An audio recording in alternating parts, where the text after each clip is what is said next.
Hello, ladies and gentlemen, and welcome back to the Graphic Thoughts Podcast. I am your host, Dr. Panel, and today is a very, very exciting episode. I didn't want to spoil it in the last episode, but kind of wanted to do a surprise. But today's episode, we are doing Identity Crisis, DC's Identity Crisis story arc. It is personally one of my favorite comic stories that I've ever read. Some parts of it I wasn't a fan of, but for the most part I thought it was a really, really cool story. I know some people liked it, some people didn't. A lot of people love this story. I think it's one of the best stories DC's ever written. I think it's one of the best stories comics have ever written. And I can't wait to get into this breakdown. Before we get started though, I did want to say that I am very, very, very thankful for everybody that's been listening to the episodes. I can't wait to keep going and keep doing these reviews and breakdowns because they are honestly the best part of my entire week every time I record and put one out. So thank you so much, and let's get right into it. So like I said, today's episode is going to be on 2004's Identity Crisis. Before I get into it really at all, I just want to say this is one of my favorite comic books of all time. Bit of a spoiler, I'm not going to spoil anything crazy, but the endings is one of my least favorite outcomes of all time, but I love the story in general prior to that. I like a lot that it's, instead of focusing on a big cosmic threat or a bad guy that we've seen hundreds of times just at a different arc, it explores more secrets, trauma, moral gray areas, and then a big plot point of it is the hidden past of the Justice League and how far the heroes are willing to go to protect the ones they love. But like I said, it's a pretty popular story. Some people don't like it, some people do like it.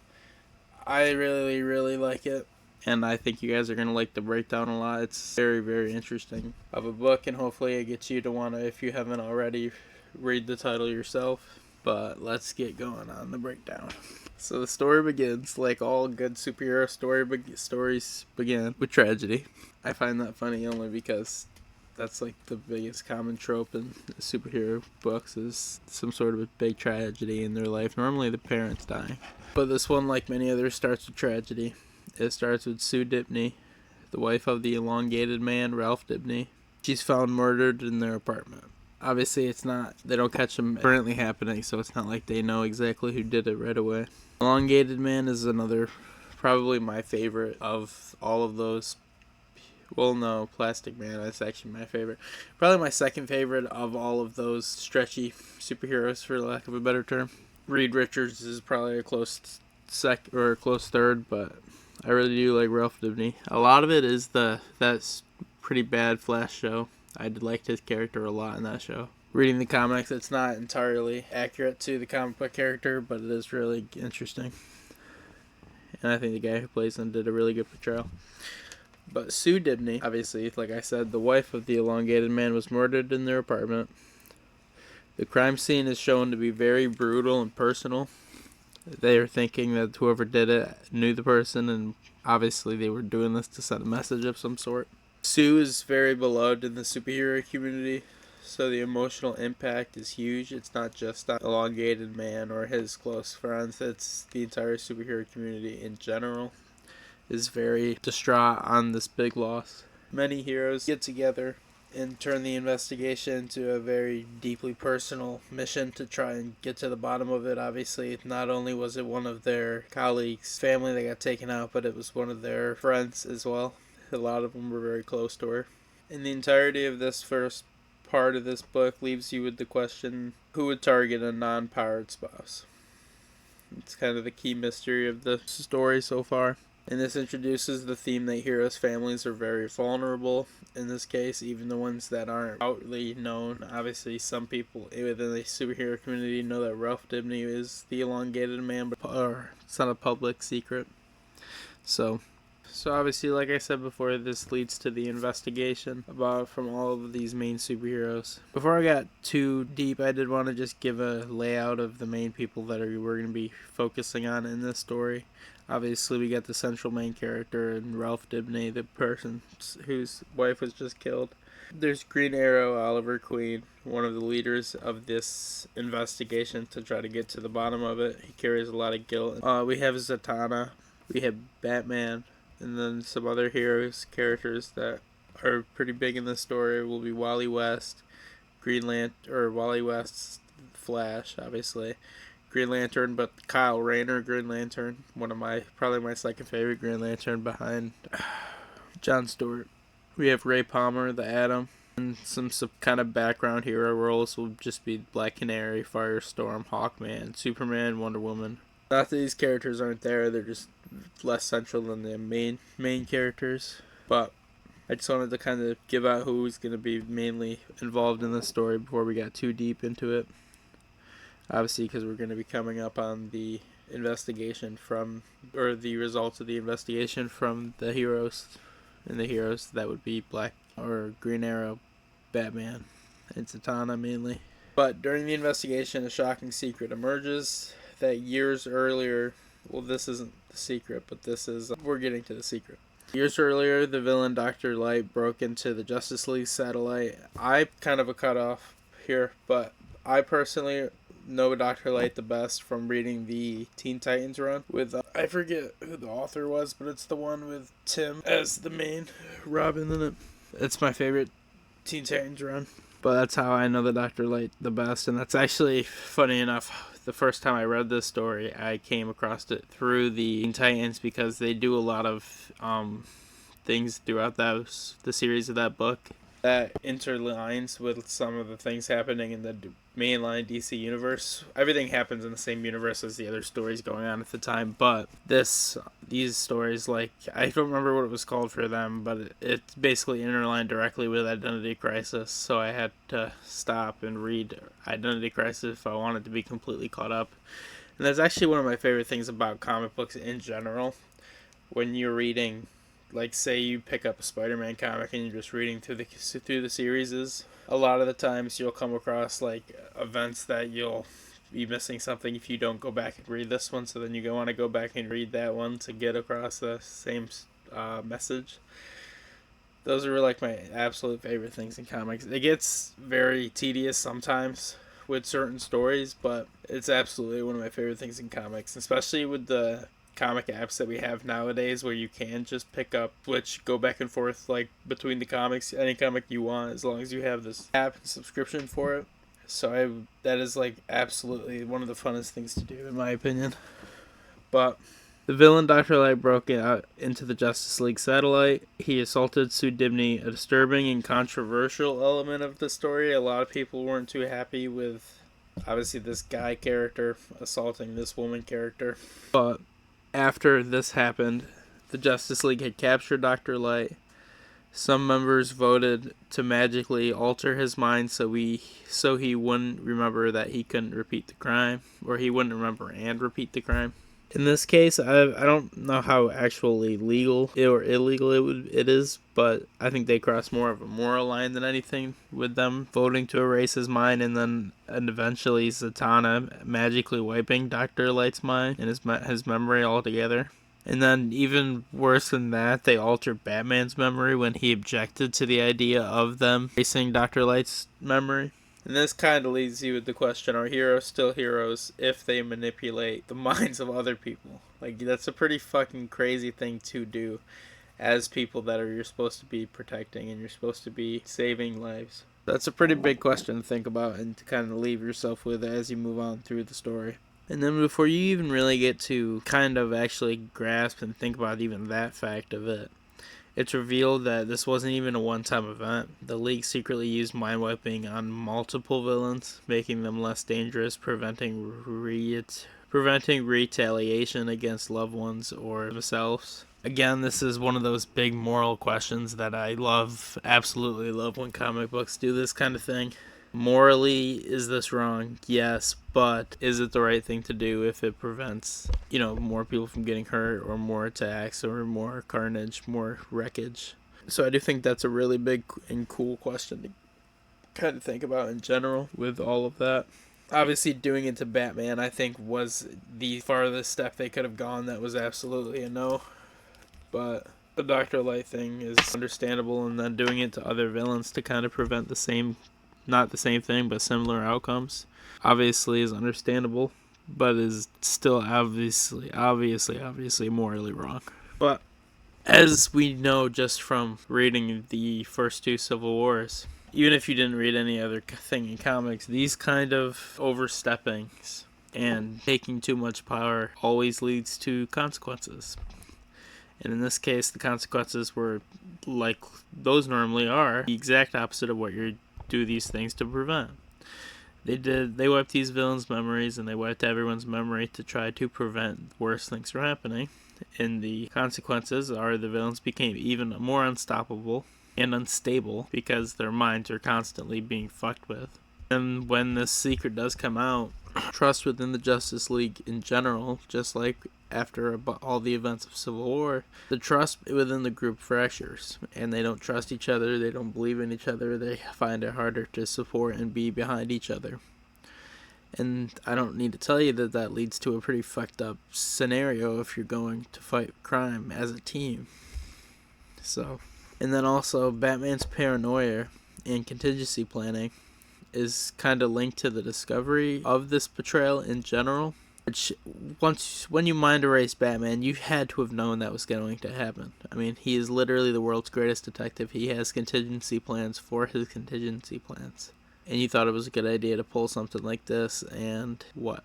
It's a very interesting way. I don't know how I truly, even when reading this the first time, I truly never understood how they thought they were going to get away with it. Like, obviously, you'll get away with it for a little bit, but until you don't because of Batman, obviously. I don't know. It's wild. But back to the investigation of the book. The best part of the book, in my opinion, other than that shock twist about the Justice League, is the investigation suspects and the several characters that are involved in this investigation. Dr. Light, obviously they think he's seeking revenge. Firestorm, Captain Boomerang, Deathstroke. Firestorm he's kind of an in-betweener. Some stories he's a hero, some stories he's more of a villain, some he's an anti-hero. It kind of depends on who's writing for him in the story that's being told. But Firestorm, Captain Boomerang, Deathstroke, and then there's a couple more other villains that are just connected from old cases that aren't as important as those ones. And then meanwhile, as they're investigating this stuff and trying to come up with a suspect list and investigating these suspects, multiple attacks happen against other heroes' families. And then fear spreads that someone knows their secret identities, obviously, because, like I said earlier, Ralph Dibny's his identity wasn't like an open thing. It was a secret identity. Most of these superheroes are secret identities, so for people to be attacking their family when their secret identity, that means someone knows their secret identity. And I think this very much leads you with the thought of secret identities being both protection and a weakness, because obviously if less people know who you are, then less people are going to be able to attack your family, but it makes the people that do know who you are even stronger and even more capable of attacking your family. So it's a very tricky situation to be on either side you're on, really. And then the next big major event to take place in the book would be Deathstroke versus the Justice League. Like I said earlier, he was on the suspect list. Deathstroke is actually made to be very strong in this book. He is in a lot of books, but he's mainly more of a Teen Titans Nightwing villain. I know in some stories and stuff he's a Batman villain, but let's not get it twisted. He's a Teen Titans and Nightwing villain. Anyway, sorry, that's always been a pet peeve of mine. Reading and then watching some of the animated stories of Batman, a lot of things make him a Batman villain, and he's just not. There's nothing wrong with him going after Batman every once in a while, but let's not pretend that's what he does for a living, okay? Okay? Sorry. But Deathstroke single-handedly fights multiple Justice League members all at once, taking them all down. He wins through strategy and exploiting their weaknesses, not brute force like a Hulk or a Thor kind of thing. Obviously, because he doesn't have the strength of that. He's basically Deadpool without the funny thing, and his healing factor is not as strong. But I think this does do a good job at not only making Deathstroke look really strong, which I love when they do that, but also how all our heroes are emotionally compromised, and they're not thinking clearly because of the guilt and the grief that they're going through, to be able to keep their head and eyes open on the mission that's at hand. And obviously, with people in your family dying, and then just in other fights, with the fate of the world being at jeopardy, you don't need to be having this kind of stuff going on. You need to be clear-minded and being able to focus on the task at hand. So, obviously not very good, and it's not a good sign here. And then the next actual big death to happen in the book.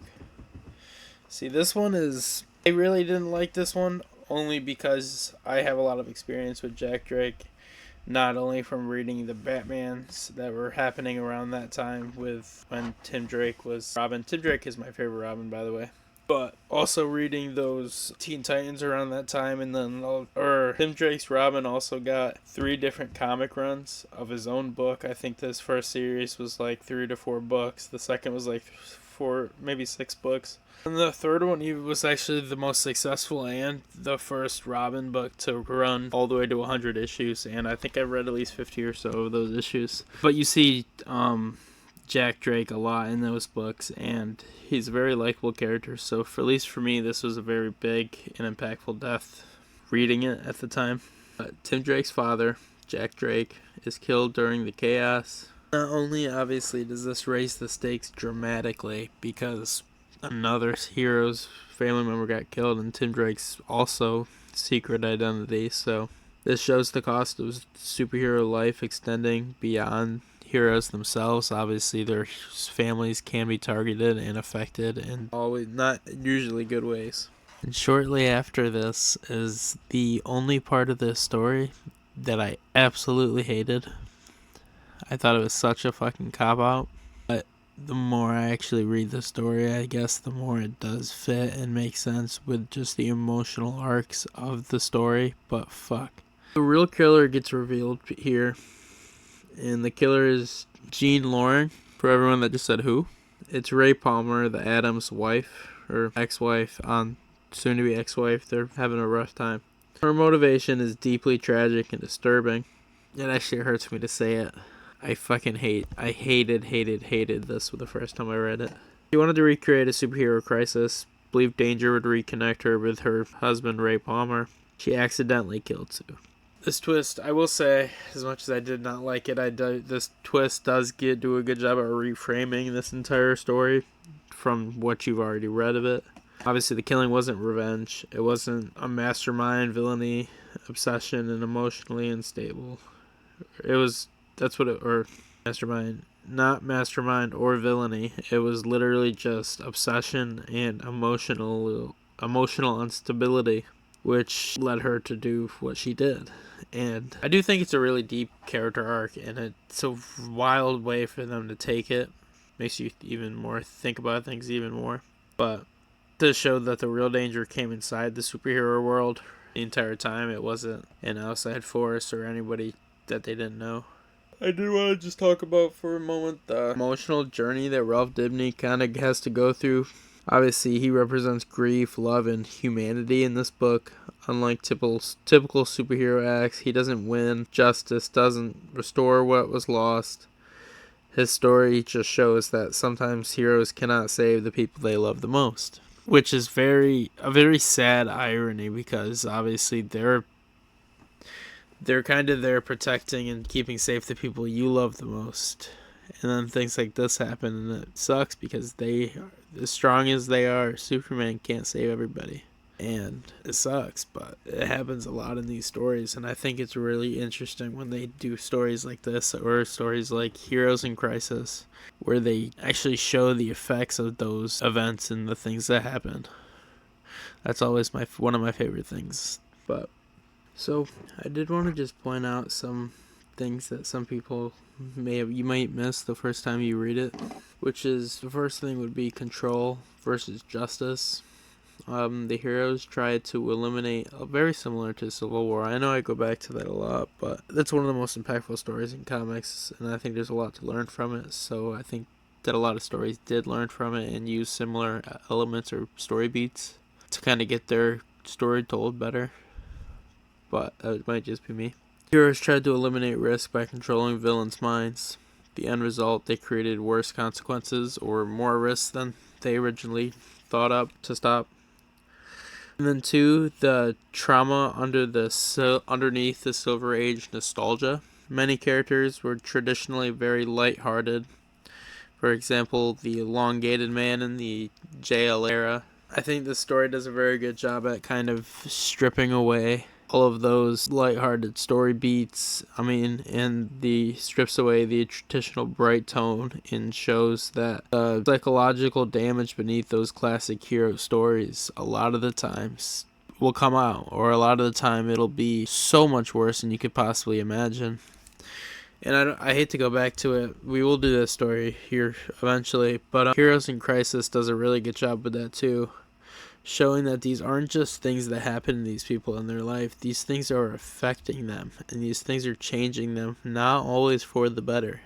A lot of the times not for the better, and there's a lot of things you're going to have to deal with once you get into a life like this. And I truly don't think there's enough stories that jump into the deep and heartfelt and hard to read but easy to get behind and understand stories like this, mainly because I think they're harder to write, I'd imagine.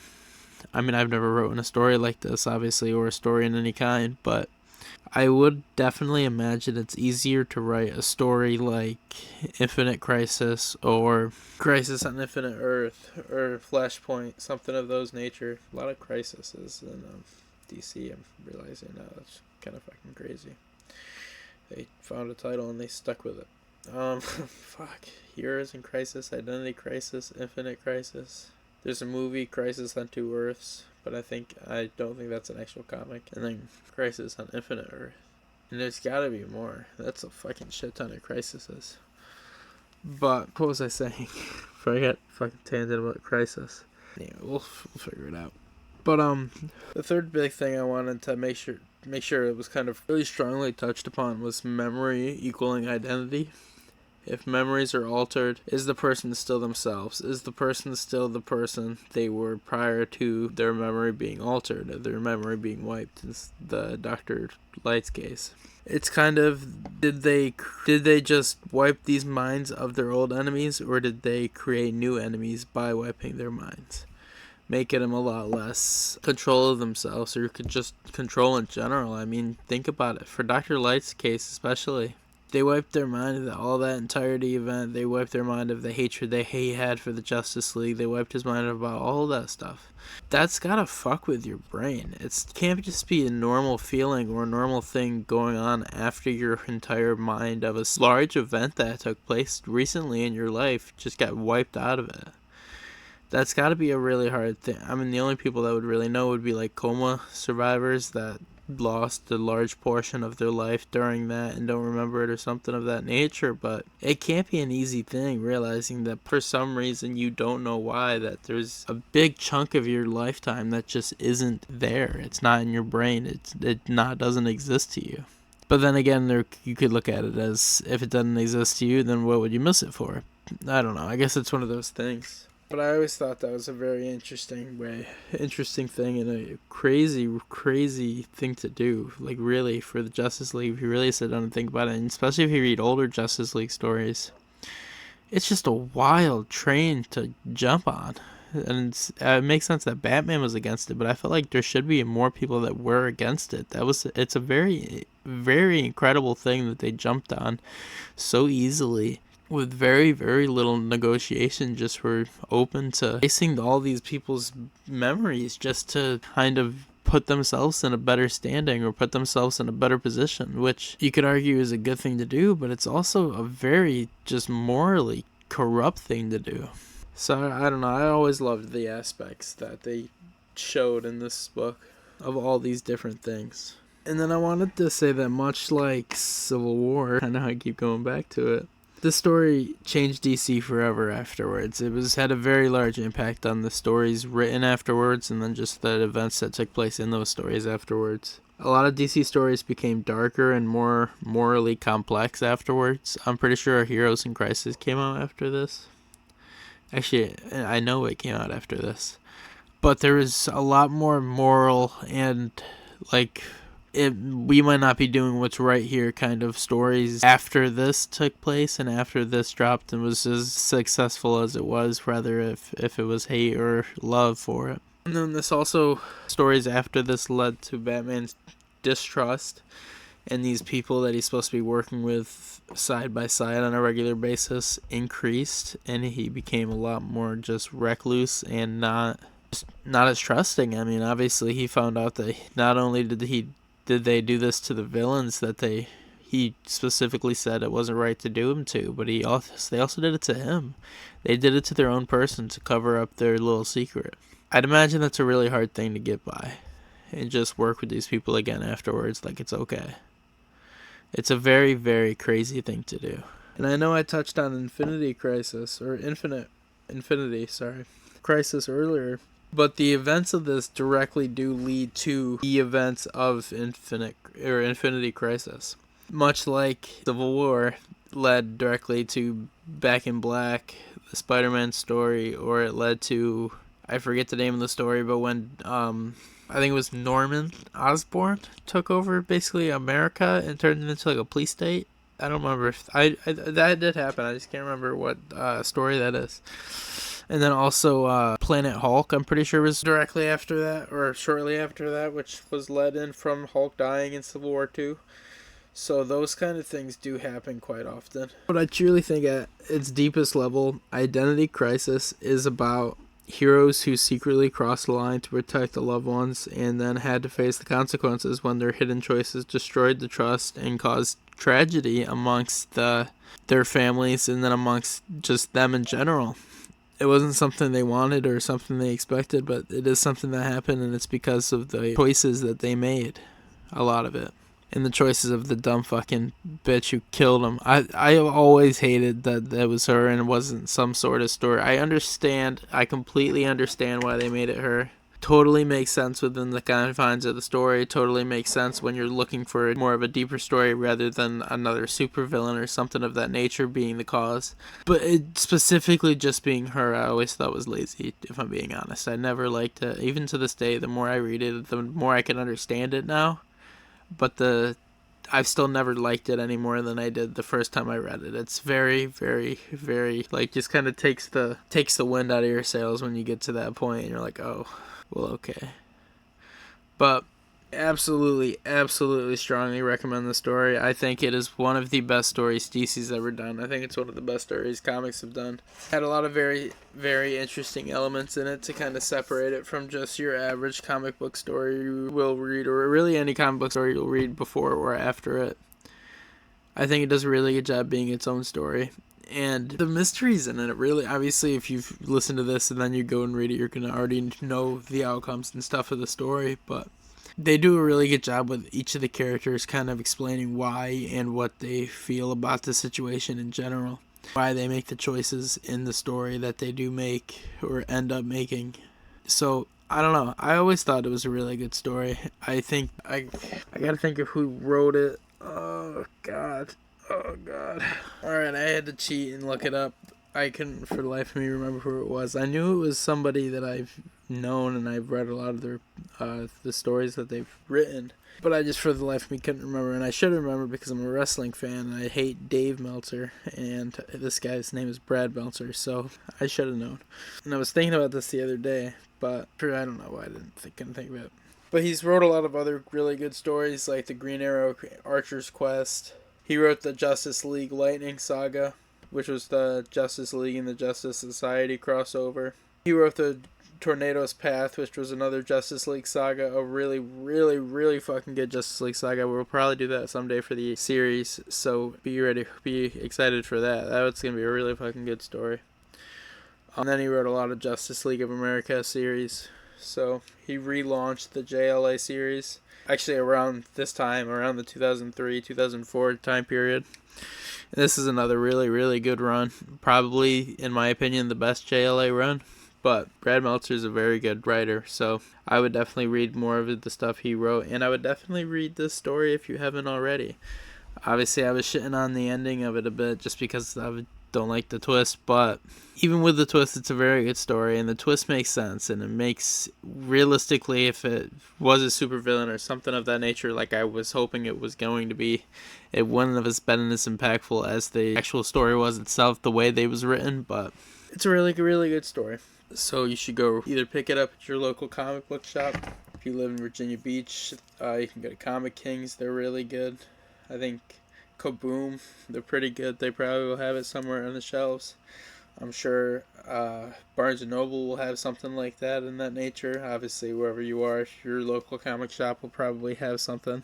But I strongly recommend it. Or you can go to the DC comic book app. I think it's like $15 to $20 a month, but you get literally every DC comic book ever written or ever going to be written. 100% worth it if you're a comic book fan. And you can go and read it there. But either way, I absolutely strongly recommend reading it, and strongly recommend reading other works of his, and then just DC stories in general. In my opinion, DC comics are the best comic books. Have been since I was a kid, have been now. I think Marvel does a really good job with a lot of the stories they do right, but I think they have a lot more misses. Like DC's entire new is it Ultimate Batman? I can't remember what it is. It's something along those lines. I did an episode about Absolute Batman. And then the Absolute series, I think that is like a giant hit and fucking make right into the fucking outfield. It is so fucking good. The Wonder Woman one and the Green Lantern one are probably my favorites, but the rest of them are really good too. I'm not too big on the Green or the Manhunter one. I like the artwork a lot in it, but it's definitely not my favorite. But I compare that a lot to it was the Ultimate in Marvel. I did like Ultimate X-Men, and I did like the Ultimates in general a lot, and wasn't too big on Ultimate Spider-Man. But obviously that entire thing ended up dying, and Marvel doesn't do as many things along those lines. I've always thought DC was better comic books, and this is not you're not going to find much of a better story to prove that to you than this story. So absolutely, if you haven't already, go pick it up. If you haven't listened to any of the prior episodes on the podcast, what are you doing? Go listen to them. I think you'll enjoy them. If you're here enjoying this one, I think you'll enjoy those. I will appreciate everybody that listened to this. I wanted to thank everybody who's been listening and leaving a like on the last couple episodes. They are taking off a lot better than they were the last couple months. Obviously, I'm just coming back after a long couple month hiatus, but the goal is to be on schedule every single week, Monday and Friday. A new episode every morning at 8 a.m. This will be no different. This will be coming out this Monday, 8 a.m. sharp. And I cannot wait to see everybody there and see everybody listen. So thank you, and have a wonderful night or day whenever you're listening to this. Dr. Panel out.